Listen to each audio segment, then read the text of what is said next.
Hello, everybody. My name is Aldous Mina. I have something that I would like to share with you pertaining to a case that I was a participant in. But before I go ahead and talk about it, I would like to share this very compelling video that I came across online. You know, many years ago, growing up, there wasn't really a medium like a social media platform that was available in the past where we can exchange information and learn off of each other. So I'm glad that you're giving me the opportunity to be able to basically state my case and have you all decide regarding uh, my position. But with this said, I'm going to show you a video first, and then I'll talk about my um, my case that took place a few years ago.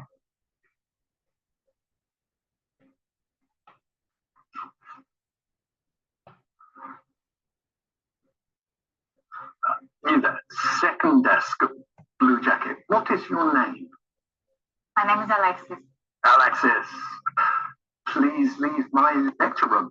I don't want to see you at one of my lectures ever again. I don't understand. I am not going to ask a second time. Thank you.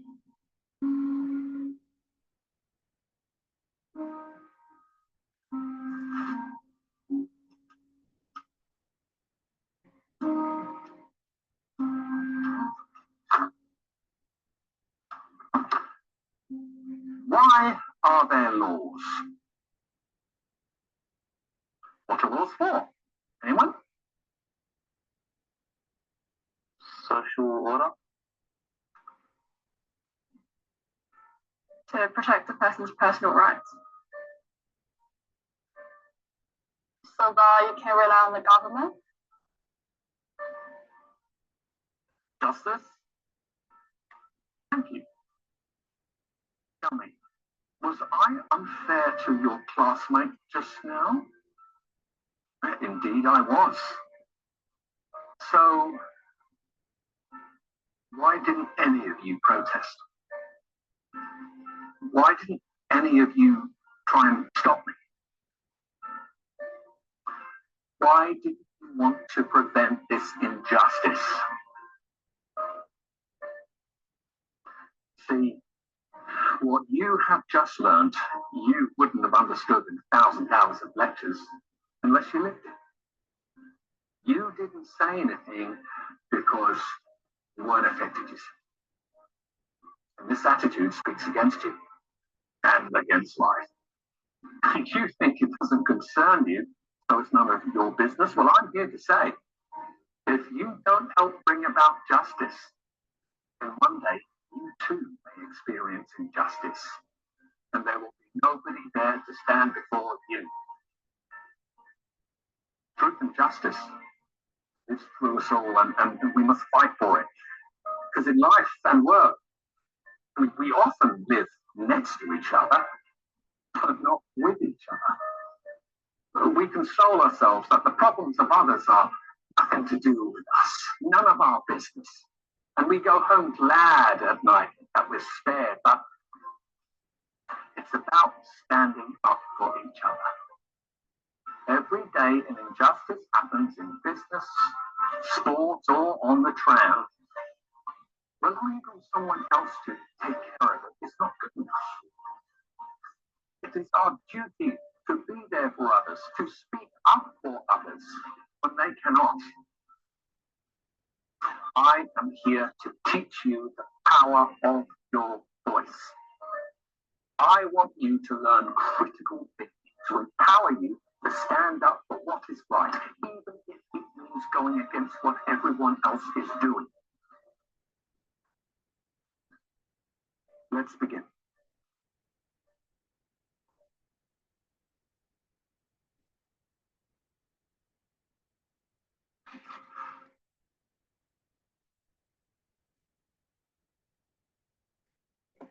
So I lived it. I lived the story. I lived the experience. I've also lived what it's like when people just basically want you to suffer and be oppressed and justice denied. My name is Aldous Mina. I was a community volunteer in Virginia when I was a teenager and joined the U.S. Peace Corps after graduating from college, as well as worked as a former civil servant in the government. With this said, I'm also a survivor of institutional racism, workplace hostility, and discrimination. During the year I was employed at HUD, the U.S. Department of Housing and Urban Development denied me the right to work due to the color of my skin and an ethnic background. I'm sharing my story with you not to attack, destabilize, or espouse a blanket statement towards a group of people. America is a diverse society, always was and will always be. I decided to go public with my case to explore ways institutional racism and workplace discrimination can be reviewed, assessed, and properly mitigated so others won't have to go through the pain, hardship, and humiliation that I had to go through regardless of race, ethnicity, gender, national origin, religion, etc.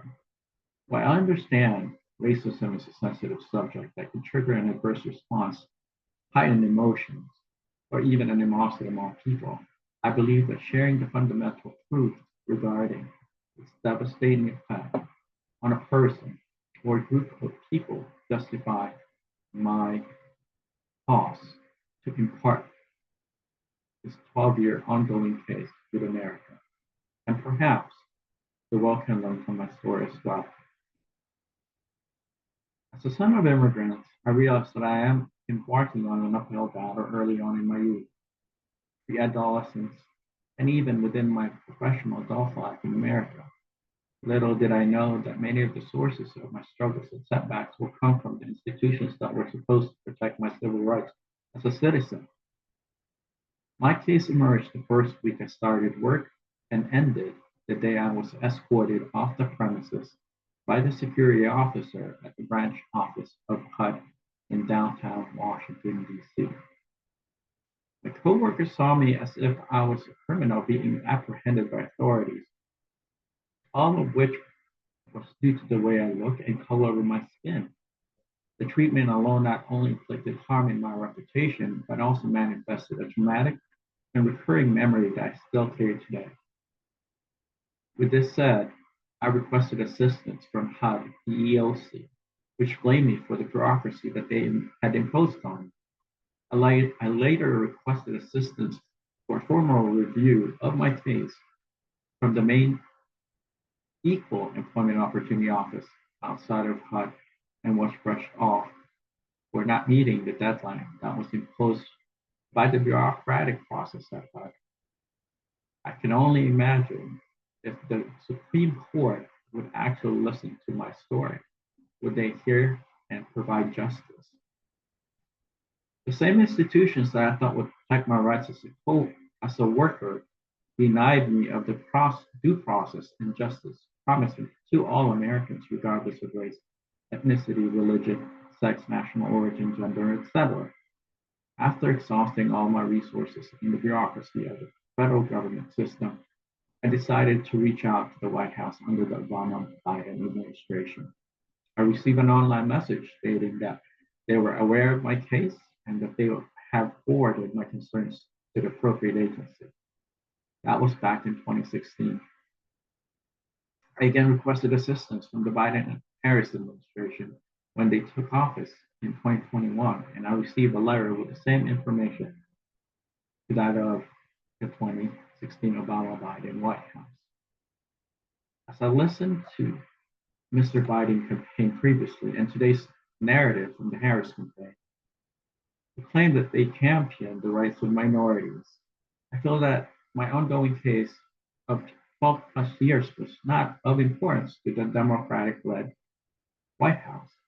With this said, when an African American was wrongly treated, the White House led by the Obama-Biden administration summoned everyone involved and retreated to a beer summit at the White House.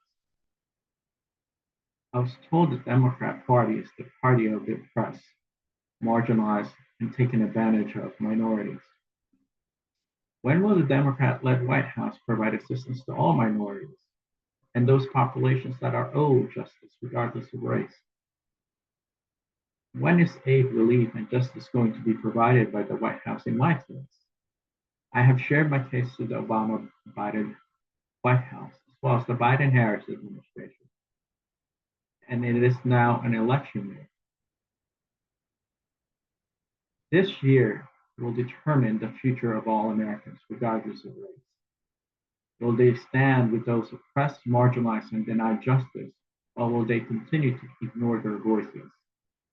I will leave you with this compelling video for you to decide if my case warrants review, justice, and attention for our society to reflect on. I will also share at the bottom description of this video the link to my case. My case had been basically wiped under the rug and ignored, and as a third-class citizen who's been marginalized in America, I decline for everyone to reflect on my story, just the same way everyone in this country would go through our history books and reflect on the flight and history of those oppressed, marginalized, discriminated against, attacked, and ignored because they were voiceless, powerless, and are deemed not a part of the American fabric. As I said, my name is Aldous Mina. Thank you for your listening here.